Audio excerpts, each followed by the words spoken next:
warahmatullahi wabarakatuh. Waalaikumsalam warahmatullahi wabarakatuh. Puji dan syukur kehadiran Allah Subhanahu wa Ta'ala atas rahmat dan berkahnya bahwa kita diberi kesempatan, kekuatan, kesehatan sehingga kita bisa menghadiri seminar akhir aksi perubahan angkatan PKP angkatan 3 tahun 2024. Yang terhormat Bapak Dr. Suryana SPD MM sebagai penguji, yang saya hormati Ibu Anita Mulyani SPD MPD sebagai mentor, yang saya hormati Bapak Suryanto UKM sebagai coach, yang saya hormati Ibu Reni SE MSI sebagai panitia, yang saya hormati para mentor dan rekan-rekan yang saya sayangi. Perkenalkan, nama saya Wulandari SE MSI, jabatan saya sebagai Kepala UPTD PPA Wilayah Selatan. Pada kesempatan ini saya akan mempresentasikan mengenai laporan aksi perubahan yang merupakan inovasi saya yang berjudul Peningkatan Kualitas Pelayanan PPA, Perlindungan Perempuan dan Anak melalui MPK, Mediasi, Pendampingan, dan Konseling. Seperti yang telah diutarakan dipresentasikan pada rancangan aksi perubahan saya sebelumnya, yang menjadi masalah di dalam proper saya yaitu belum optimalnya tim efektif pelayanan MPK. Penyebabnya belum memiliki juknis dan SOP pelayanan MPK, dan ini merupakan salah satu dasar hukum atau regulasi dalam melaksanakan pelayanan terhadap masyarakat. Gagasan kreatifnya yaitu mengoptimalisasikan tim efektif pelayanan MPK melalui SK Bupati Kabupaten Sukabumi, juknis dan SOP pelayanan MPK serta sosialisasi. Kegiatannya memberikan pelayanan ke masyarakat yang menjadi korban kekerasan terhadap perempuan dan anak. Saya sesuai dengan tupoksi saya sebagai Kepala UPTD PPA, tentunya kita harus memiliki integritas dan loyalitas, tentunya pastinya dengan visioner pemikiran yang ke depan, bagaimana kita bisa memberikan yang kaitan dengan tupoksi, yaitu bisa membangun tim kerja sebagai leader kita di internal, dan secara eksternal kita harus bisa membuka jejaring, karena bagaimanapun juga kita tidak bisa bekerja secara sendiri, tapi kita harus melakukan sinergitas dan kolaborasi. Nah, semua untuk terwujudnya proper saya cantumkan pada PDAC, karena di situ adalah poin-poin terpenting yang mendukung dalam keberhasilan dari suatu proper saya yang berjudul yaitu peningkatan kualitas PPA melalui MPK. Setelah terbentuknya sudah teraplikasi tercapainya PDAC, maka kita menerapkan ilmu yang saya dapatkan di MOOC, yaitu tentang manajemen Total Quality Management Mutu. Seperti diketahui bahwa di dalam pelayanan manajemen ada dua produk yang kita ketahui. Yang pertama yaitu produk barang dan produk jasa. UPTD PPA sebagai penyelenggara layanan pemberian jasa, makanya saya mendekatkan melalui pendekatan total quality service, di mana user yang kita lakukan yaitu pendekatan penyusunan peraturan tentang kualitas MPK dan peningkatan kualitas dalam layanan. Nah, disinilah peranan stakeholder internal maupun eksternal di dalam penyusunan SOP itu, juknis, yaitu membentuk tim kerja aksi perubahan dan membentuk tim efektif pelayanan MPK. Sementara di peningkatan kualitas dalam pelayanannya, yaitu pengelolaan teknis di dalam memberikan layanan. Standar layanannya yaitu pembuatan keputusan Bupati tim efektif pelayanan MPK. Kenapa saya mencantumkan membuat suatu SK berdasarkan harus pimpinan yang mendandatangani atau Pak Bupati, karena yang saya layani itu adalah masyarakat Kabupaten Sukabumi, di mana notabene jelas bahwa penduduk Kabupaten Sukabumi itu 2,8 juta dan 1/3 adalah anak. Dan kita layani adalah perempuan dan anak yang menjadi korban kekerasan. Lalu tidak bisa kerja sendiri juga di dalam tim, maka saya membuat pembuatan juknis dan SOP juga. Di peningkatan kualitas layanannya kita melakukan sosialisasi, edukasi, pelayanan MPK, monitoring dan evaluasi. Perbaikan dalam pelayanan secara berkesinambungan, yaitu dengan standar operasional, peningkatan kualitas pelayanan PPA MPK, pelayanan PPA melalui MPK dilaksanakan di kecamatan. Ini adalah kecamatan-kecamatan yang kebetulan di dalam kita mengimplementasikan program kita, yaitu dari permohonan berdasarkan permohonan dari wilayah. Dan ini adalah yang pertama Kecamatan Kadodampit. Ini saya di sini mensosialisasi, nanti ada evidennya. Ini berdasarkan permintaan menjadi narasumber tentang perlindungan perempuan dan anak.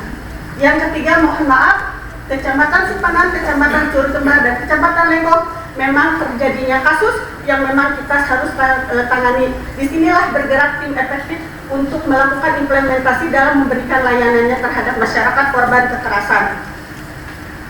Seperti diketahui, ini adalah merupakan di PDAC, pembuatan SK Tim Aksi Perubahan, tahapan pembuatan surat keputusan Bupati, pembuatan juknis dan SOP, pelayanan mediasi, pendampingan dan konseling, pelayanan sosialisasi kepala tim PPT, pelayanan MPK dan masyarakat, lalu koordinasi, implementasi pelayanannya.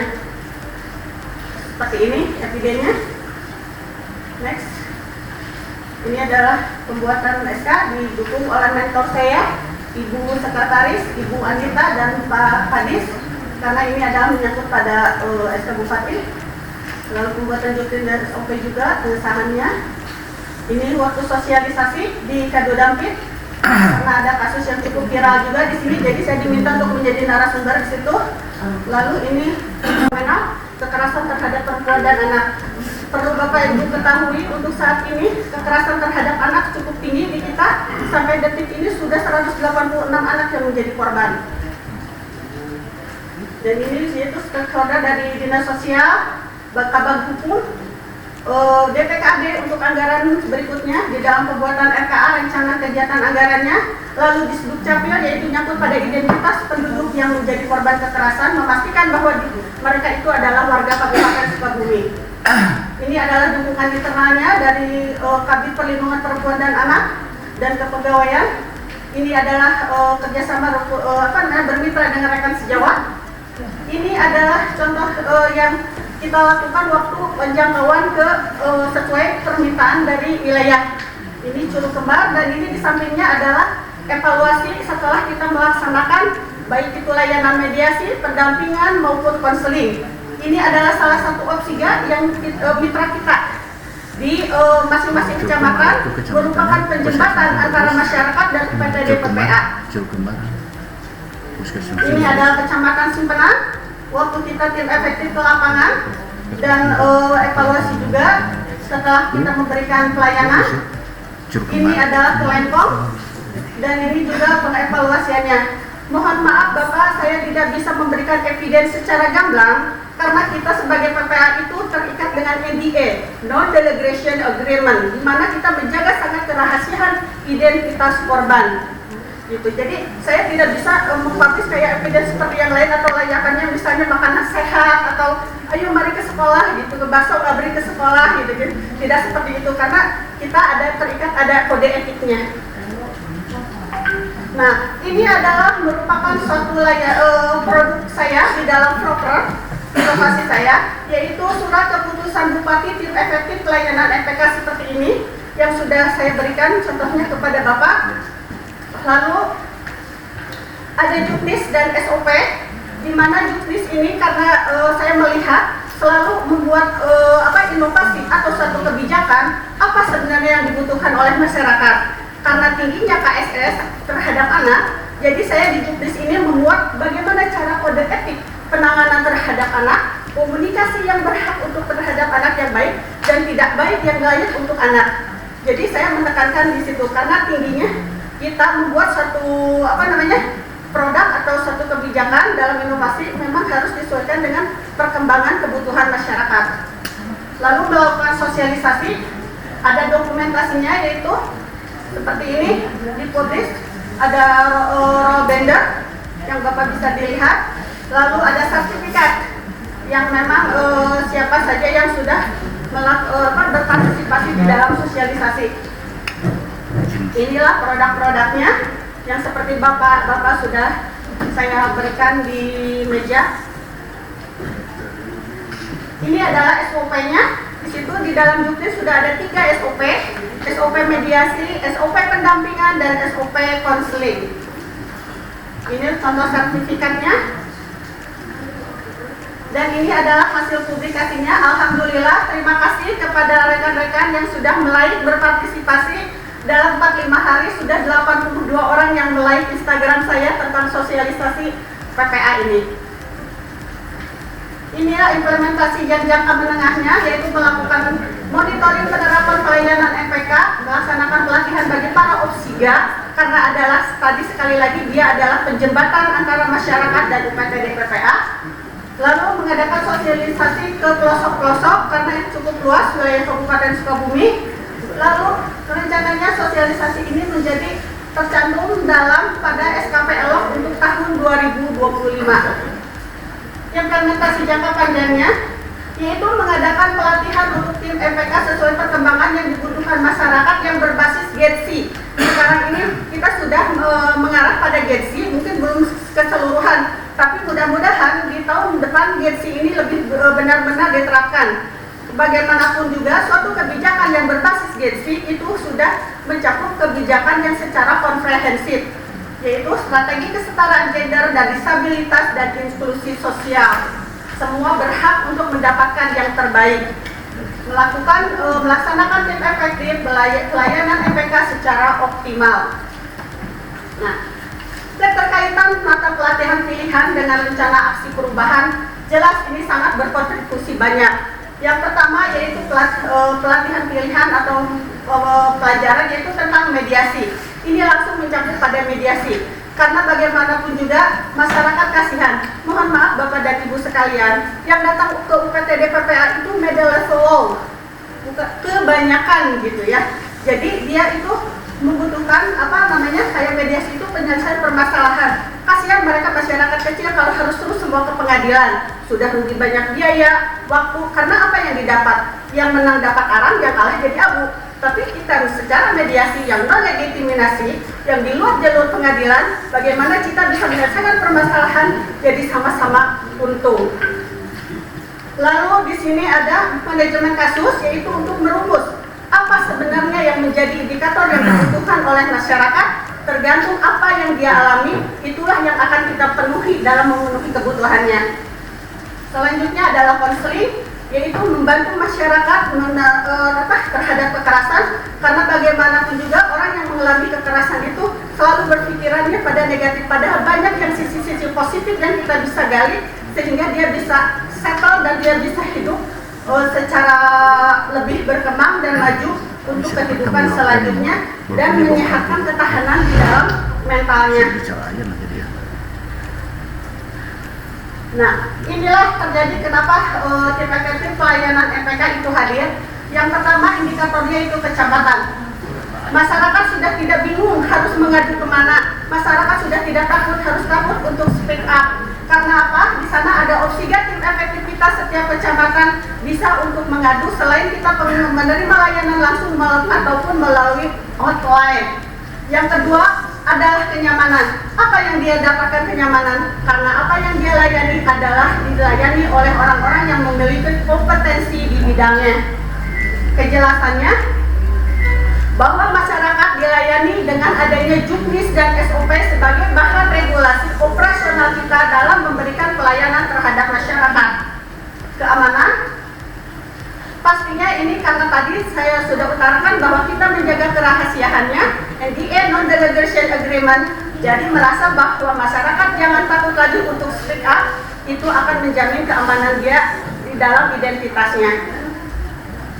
Manfaat yang dihasilkan dari proker saya, yang pertama, salah satunya ini bisa menyelesaikan permasalahan masyarakat terhadap kekerasan perempuan dan anak.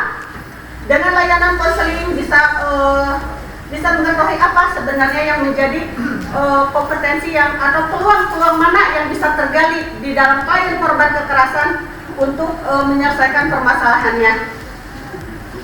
Dan perlu Bapak Ibu ketahui, di dalam pembuatan juknis dan SOP ini adalah tahun depan sebagai bahwa UPTD PPA itu ada standar nasional.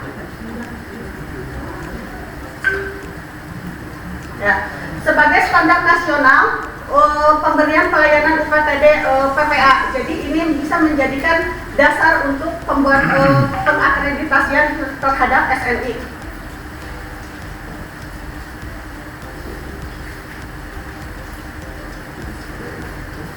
Nah, seperti MPK itu adalah mediasi, pendampingan, dan konseling, yaitu dalam rangka memberikan pemecahan permasalahan yang dihadapi. Lalu bahwa yang ditanganinya itu di dalam menyelesaikan permasalahan ditangani oleh seorang mediator yang namanya.